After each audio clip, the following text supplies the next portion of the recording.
राधे राधे। हरिकुंज बिहारी लाल जी की जय हो। आज की इस वीडियो में हम योगिनी एकादशी व्रत कथा के बारे में जानेंगे। योगिनी एकादशी इस बार 2 जुलाई को है। दरअसल उदया तिथि के कारण 2 जुलाई को योगिनी एकादशी का व्रत रखा जाएगा।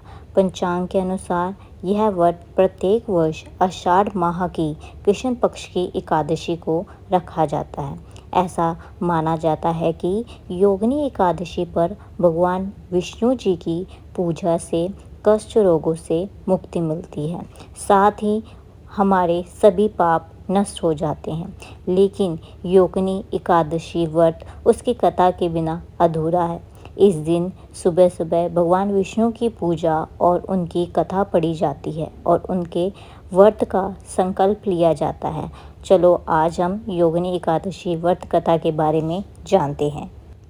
धर्मराज युधिष्ठिर कहने लगे कि भगवान, मैंने ज्येष्ठ शुक्ल एकादशी के व्रत का महामत्व सुना। अब आप कृपा करके आषाढ़ कृष्ण एकादशी की कथा सुनाइए। इसका नाम क्या है, महामत्व क्या है, यह भी बताइए। श्री कृष्ण भगवान जी कहने लगे, हे राजन, आषाढ़ कृष्ण एकादशी का नाम योगिनी है। इसके व्रत से समस्त पाप नष्ट हो जाते हैं। यह इस लोक में भोग और परलोक में मुक्ति देने वाली है। यह तीनों लोकों में प्रसिद्ध है। मैं तुम्हें पुराणों में वर्णन की हुई कथा बतलाता हूँ, ध्यानपूर्वक सुनो। स्वर्गधाम की अलकापुरी नाम नगर में कुबेर नाम का एक राजा रहता था। वह शिव भक्त था और प्रतिदिन शिव की पूजा किया करता था। हेम नाम का एक माली पूजन के लिए उसके यहाँ फूल लाया करता था। हेम की विशालाक्षी नाम की सुंदर स्थिति थी। एक दिन वह मानव सरोवर से पुष्प तो ले आया, लेकिन कामस्थ होने के कारण वह अपनी स्त्री से हास्य विनोद तथा रमण करने लगा। उधर राजा उसकी दोपहर तक राह देखता रहा। अंत में राजा कुबेर ने सेवकों को आज्ञा दी कि तुम लोग जाकर माली के ना आने का कारण पता करो, क्योंकि वह अभी तक पुष्प लेकर नहीं आया। सेवकों ने कहा कि महाराज, वह पापी अतिकामी है, अपनी स्त्री के साथ हास्य विनोद और रमण कर रहा होगा। यह सुनकर कुबेर ने क्रोधित होकर उसे बुलाया।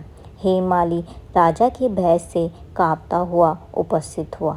राजा कुबेर ने क्रोध से आकर कहा, अरे पापी, नीच, कामी, तूने मेरे परम पूजनीय ईश्वर श्री शिवजी महाराज का अनादर किया है। इसलिए मैं तुम्हें शाप देता हूँ कि तू स्त्री का वियोग सहेगा और मृत्युलोक में जाकर कोढ़ी होगा। कुबेर के शाप से हेममाली का स्वर्ग में पतन हो गया और वह उसी क्षण पृथ्वी पर गिर पड़ा। भूतल पर आते ही उसके शरीर में श्वेत कोढ़ हो गया। उसकी स्त्री भी उसी समय अंतर्ध्यान हो गई। मृत्युलोक में आकर माली ने महान दुख भोगे। भयानक जंगल में जाकर बिना अन्न और जल के भटकता रहा। रात्रि को निद्रा भी नहीं आती थी, परंतु शिव जी की पूजा के प्रभाव से उसको पिछले जन्म की स्मृति का ज्ञान अवश्य रहा। घूमते घूमते एक दिन वह मार्कंडेय ऋषि के आश्रम पहुंचा, जो ब्रह्मा से भी अधिक वृद्ध थे और जिनका आश्रम ब्रह्मा की सभा के समान लगता था। हेममाली वहां जाकर उनके पैरों में पड़ गया। उसे देखकर मार्कंडेय ऋषि बोले, तुमने ऐसा कौन सा पाप किया है जिसके प्रभाव से तुम्हारा यह हाल हो गया है। हेममाली ने सारा वृत्तांत कह सुनाया। यह सुनकर ऋषि बोले, निश्चय ही तूने मेरे सम्मुख सत्य वचन किए हैं, इसीलिए तेरे उद्धार के लिए मैं एक व्रत बताता हूँ। यदि तू आषाढ़ मास के कृष्ण पक्ष की योगिनी नामक एकादशी का विधिपूर्वक व्रत करेगा तो तेरे सारे पाप नष्ट हो जाएंगे। यह सुनकर हेममाली ने अत्यंत प्रसन्न होकर मुनि को साष्टांग प्रणाम किया।